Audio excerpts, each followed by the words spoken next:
driving down the cost of living and placing the needs of the people first. Join the mission to rescue South Africa. The next broadcast will start shortly. Did you know the best run municipalities in South Africa are all governed by the DA? DA mayors are working hard to protect residents from bad governance and mismanagement by getting the basics right, delivering better services and having zero tolerance for corruption.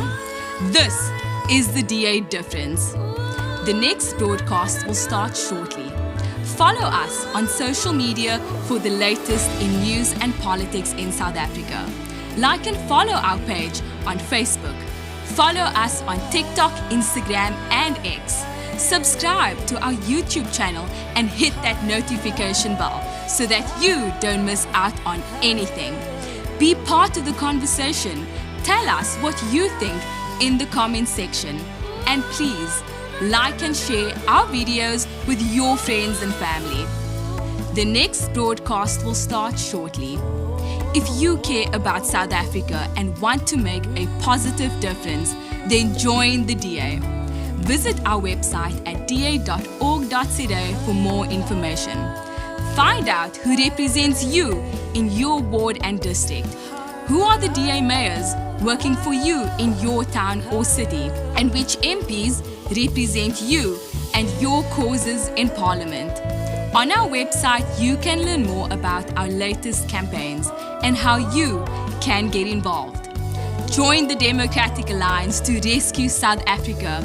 Become an activist, become a councillor, become a member of Parliament if you care about South Africa. Please visit donate.da.org.za. Donate to a cause you believe in. Donate to make a difference. Welcome to a broadcast of the Democratic Alliance. Did you know the Democratic Alliance is the stable anchor of the Government of National Unity? DA ministers and DA deputy ministers are getting things done with a special focus on job creation and economic growth, driving down the cost of living and placing the needs of the people first. Join the mission to rescue South Africa. The next broadcast will start shortly. Did you know the best run municipalities in South Africa are all governed by the DA?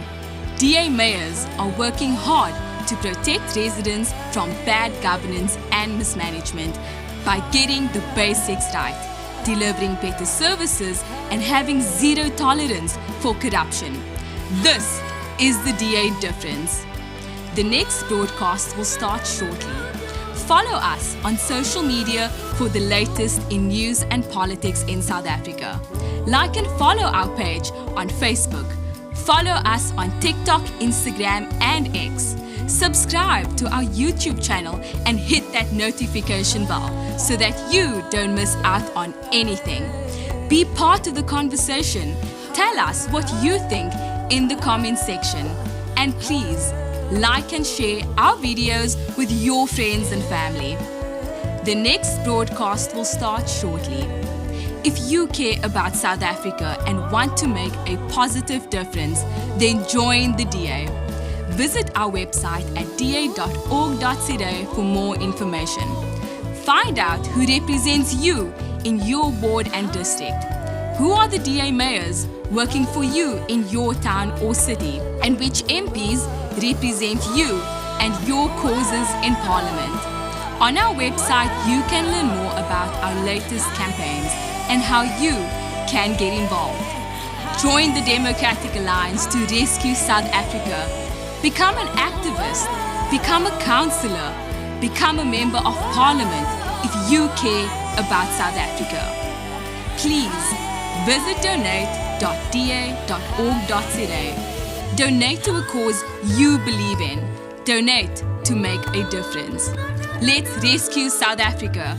Join the DA, because the DA gets things done.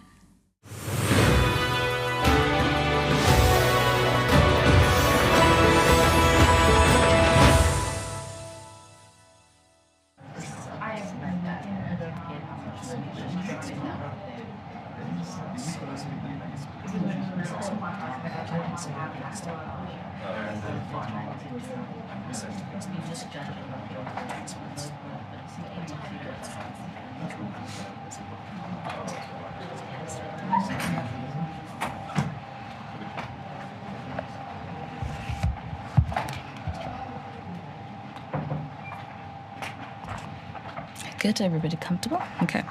Democrats, South Africans, good morning and welcome to our Democratic Alliance press briefing on the alternative to the ANC's restrictive and disempowering BEE. My name is Karabo Lerato Khachau, DA National Spokesperson. South Africa this year celebrates 32 years post the cruel, divisive and inhumane apartheid regime. This regime was designed to deliberately and systematically exclude non-white South Africans from economic empowerment. And 32 years later, you would expect democratic South Africa to be a place where economic policy is centered on reversing the injustice of the apartheid era. Instead, what we've witnessed is a widening gap between the economically empowered and the poor. We are witnessing unfair and closed opportunities for jobs. And the ownership and management of companies are manipulated to favor what has been an academically assessed and proven to be a revolving small network of ANC cadres and cronies, all while stifling real skill and supplier development with little to no socio-economic development in our country. And this morning, we woke up to a Business Day article covering Business Leadership South Africa's warning of how BEE regulations are counterproductive in our manufacturing sector. Instead of strengthening manufacturing, these regulations have delivered a decline in outputs, a decline in competitiveness, and a decline in investment. And this is only one example of many across our economy. But I think 32 years is a very long time to have wasted an opportunity to be and do better than the apartheid regime. And let it be clear, corruption dressed as black empowerment is not empowerment. It is a crime. It is a spit on the graves of the forefathers and mothers of this democracy. It undermines our constitution, and it is quite frankly an insult to previously and now marginalized South Africans who depend on a working democratic South Africa to deliver real empowerment, fair access to jobs, job opportunities, and economic growth.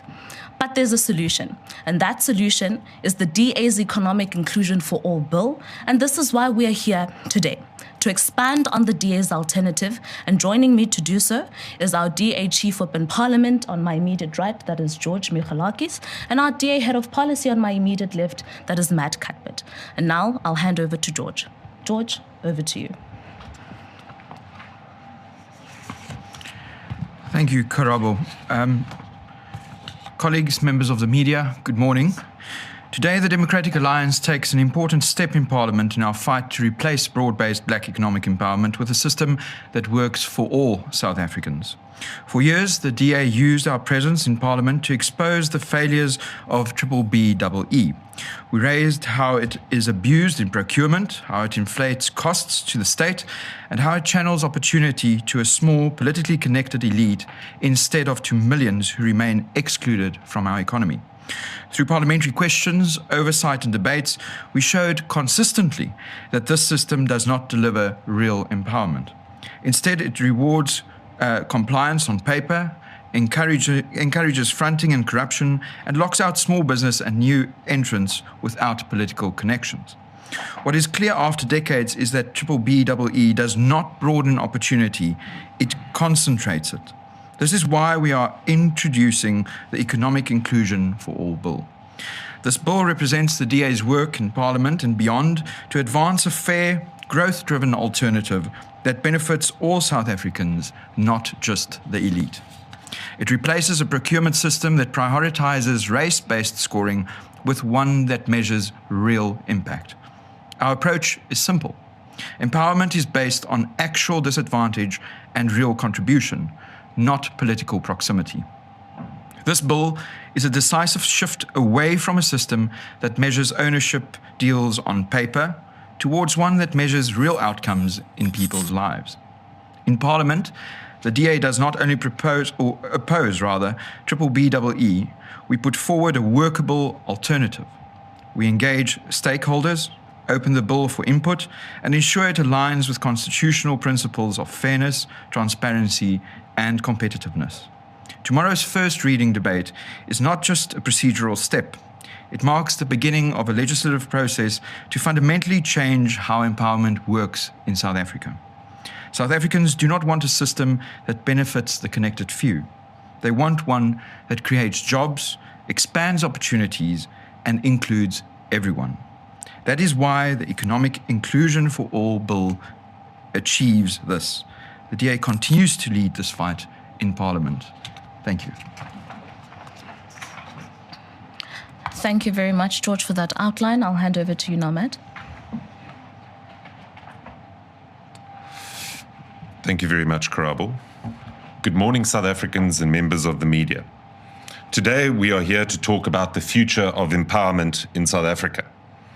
Now, there's no question that redress is necessary. That's simply not up for debate. But after 30 years, we must confront an uncomfortable truth, that BEE has failed to deliver meaningful economic inclusion.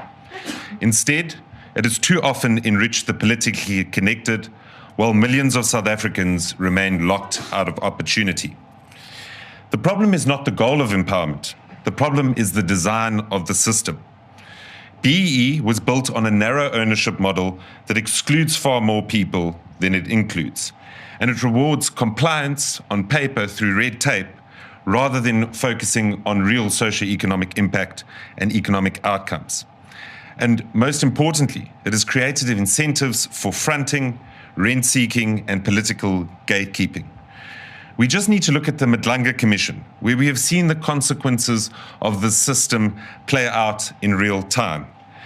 The Madlanga Commission has showed how procurement rules were bent to benefit politically connected individuals. We saw contracts awarded at inflated prices with little regard for value or delivery. More importantly, it exposed a pattern where contracts are awarded based on connection and not merit. What is presented to us live in the Madlanga Commission is an empowerment system that has become a mechanism for extraction rather than economic opportunity. And the results speak for themselves. Investment remains weak at approximately 14%. Unemployment is at crisis levels at 42%, and growth is stagnant at roughly 1%. And most importantly, millions of South Africans are still excluded from economic opportunity despite having had 30 years of BEE policy. But, colleagues, empowerment and growth are not mutually exclusive. We can and we must achieve both. And this is why we are introducing the Economic Inclusion for All Bill.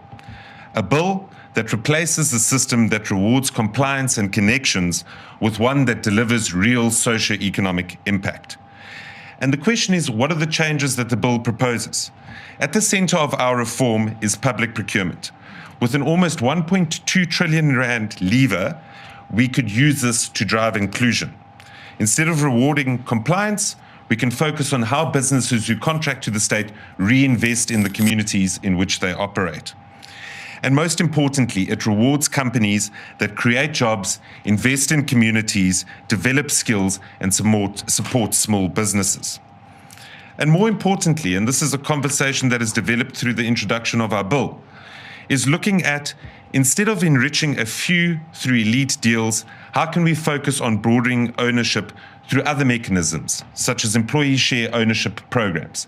And through our NEDLAC consultations and our consultations with other political parties, this has been a point of consensus, where we have identified this as an alternative mechanism to narrow equity deals, which ultimately arrives at a position where we allow workers to have a share and a stake in the value that they help create in businesses. Furthermore, the bill also removes rigid procurement rules that have inflated prices and enabled the large-scale abuse. And most importantly, it strengthens accountability, ensuring that corruption and fraud are excluded from the system and not simply rewarded by it. Now, we know what many of our political opponents will say. We will be told that this abandons transformation, that it ignores history, but that is simply not true. The bill does not weaken redress, it strengthens it, because we ensure that empowerment reaches those who actually need it, not just those with access to power.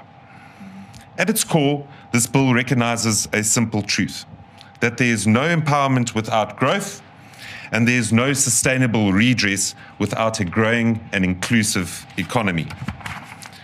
South Africa now faces a choice. We can continue with a system that enriches the connected few while millions remain excluded, or we can choose a new path, one that expands opportunity, that builds dignity, and includes all South Africans. South Africans do not want a system that empowers the connected. They want one that empowers them. And this bill is how we begin to deliver that. I thank you. Thank you very much, Matt. Now, colleagues, I think the message is very clear. The real test of empowerment is whether it alleviates poverty, whether it takes those who do not have access to economic power closer to opportunities that give them economic empowerment. That is what it is that the test of today's conversation is about. There are two things here. That is the goal of the Democratic Alliance. One, it is to broaden opportunities for all South Africans that culminates in economic empowerment for all South Africans.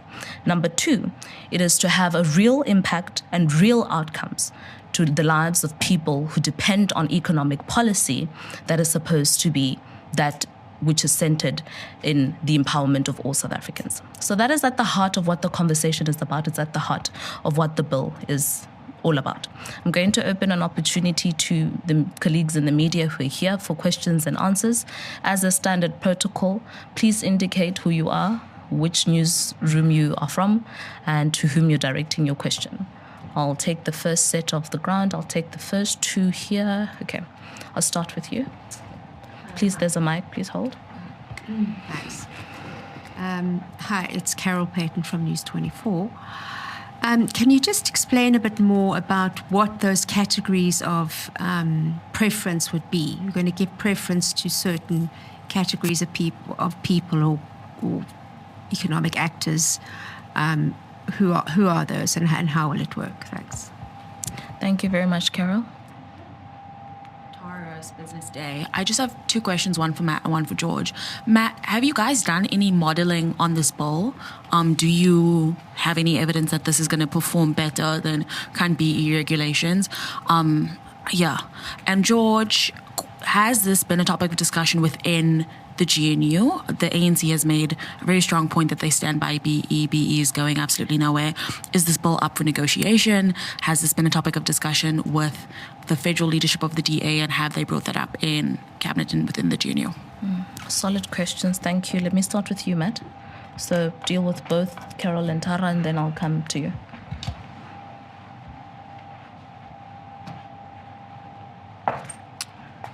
Thank you very much for the questions. So to start off with Carol's question in terms of categories of preference. So ultimately, the communities in which the businesses who are contracting with the state will operate must be measured on the basis of poverty. And we have a poverty measure, which is the LSM, which can be used as opposed to race, which means that we focus on targeting poverty as opposed to an identity marker. There are also 5 different categories that businesses can invest in that make up the 20% economic inclusion component, which allow them to get preference points because they have invested into communities. And this includes things like investing in infrastructure, creating jobs, integrating small businesses into their supply chains, community and social services, and a whole variety of categories which are set out on the boards alongside me, as well as in our more detailed proposal, which unpacks the specific activities which businesses can focus on according to 5 key areas.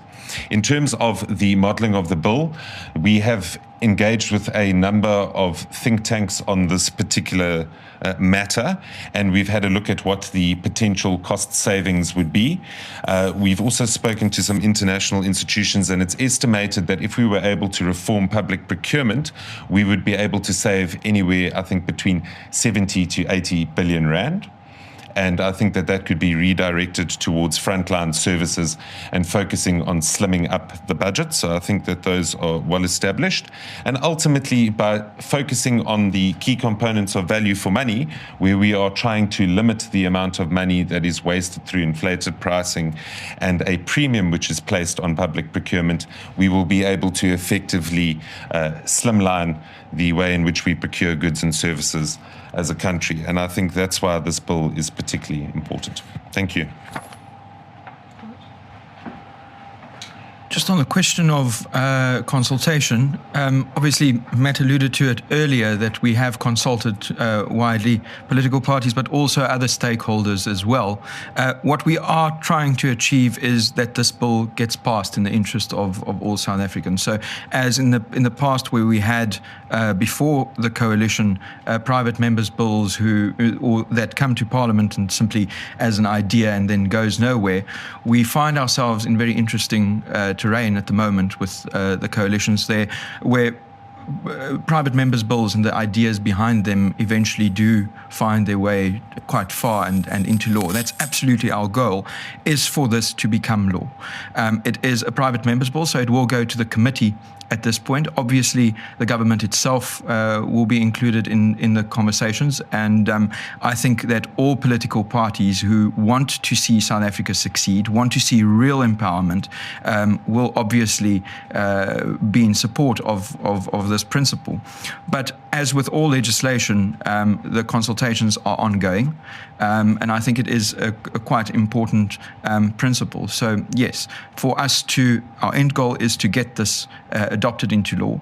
For that to happen, we are going to need consensus from other political parties, and we've already started those conversations, but it is a principle that the DA is leading, and we're quite serious about making sure that the end goal is to get this enacted, not just a private member's bill that goes nowhere, but to get it enacted to be law that will actually impact the lives of people on the ground.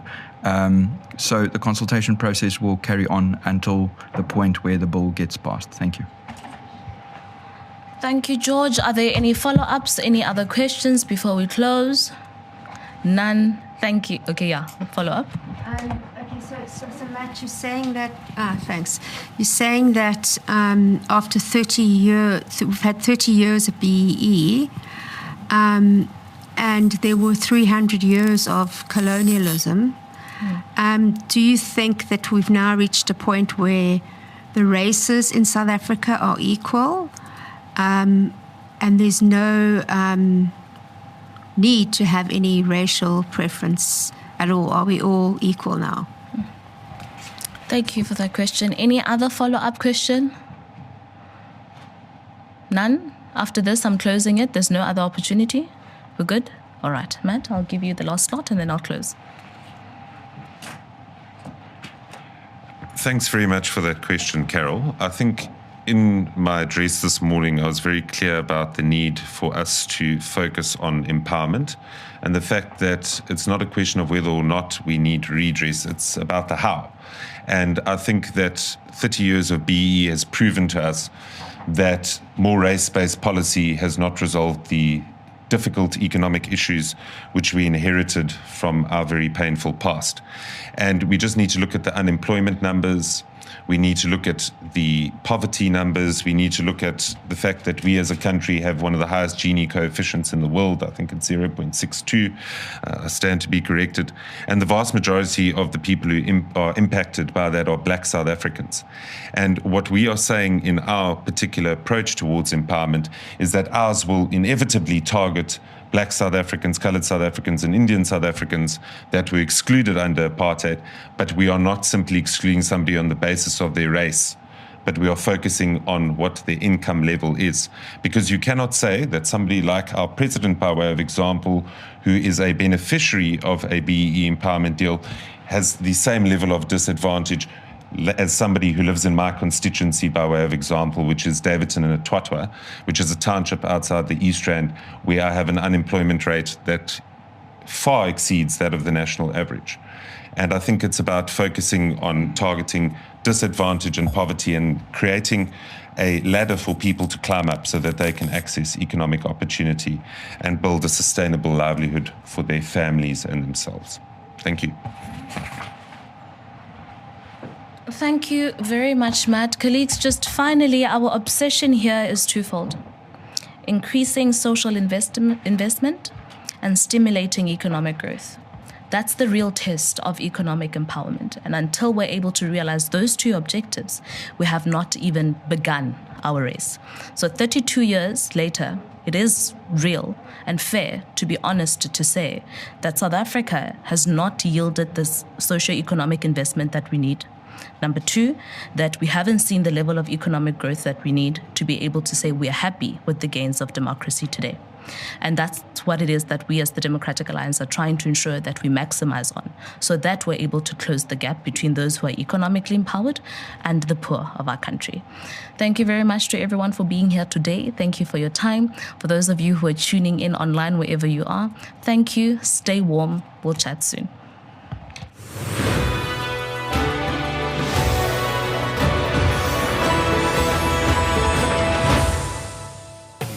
Thanks for watching. Join the mission to rescue South Africa. Like and follow us on Facebook, TikTok, Instagram, and X. Subscribe to our YouTube channel and hit that notification bell. Join